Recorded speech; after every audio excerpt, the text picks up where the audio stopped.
أحدكم حتى أحب إليه من والده ولده والناس أجمعين ও দুনিয়ার মানুষ তোমরা শুনে রাখো যতক্ষণ পর্যন্ত আমি নবী মুহাম্মদুর রাসূলুল্লাহকে নিজের আওলাদ থেকে, নিজের বিবি থেকে, নিজের মাতা পিতার থেকে, নিজের মা বাবার থেকে যতক্ষণ পর্যন্ত আমি নবী মুহাম্মদুর রাসূলুল্লাহকে তোমরা না ভালোবাসতে পারবে রে, তোমরা পরিপূর্ণ হিসাবে ঈমানদার হইতে পারবে না।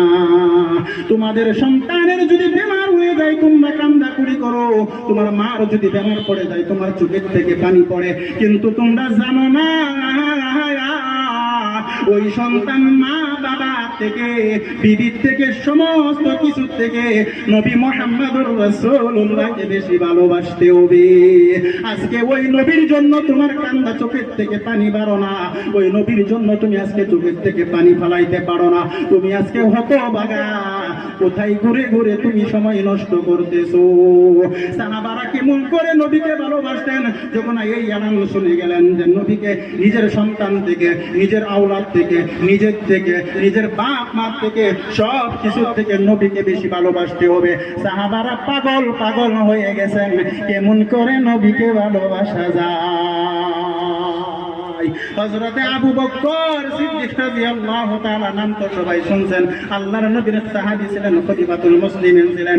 ওই আবু বকর কেমন করে নবীকে ভালোবাসতেন, কেমন করে নবীকে মহব্বত করতেন, একটু দিমাগ লাগায় কোনো সিরতের কিতাব পড়ে দেখবেন, নবীর জিন্দেগি খুলে দেখবেন, কোরআন হাদিস খুলে দেখবেন সাহাবারা কেমন করে নবীকে ভালোবাসতো, কেমন করে নবীর প্রেমে গান গাইতো। মদিনার আওরাতেরা, মদিনার মহিলারা নবীর প্রেমে কেমন করে গান গাইতো, একটু কিতাব খুলে সিরত খুলে যদি আপনারা দেখতেন সাহাবারা কেমন করে নবীকে ভালোবাসতো। আমার আপনার নবী মক্কার জমিনের মাঝখানে থাকতেন, মক্কার জমিনের মাঝখানে যখন কলিমার দাওয়াত দিতেন, ইসলামের দাওয়াত দিতেন, আল্লাহ এক বলে যখন দাওয়াত দিতেন, মক্কার মানুষেরা নবীকে ভালোবাসতো না, নবীকে রাস্তার মাঝখানে কাটা দিত, যুবক লাগাই দিত, নবীর পিছনে যুবক লাগাই দিত, নবীকে অত্যাচার করতো, পাগল পাগল করে নবীরে দেখাইয়া দিত।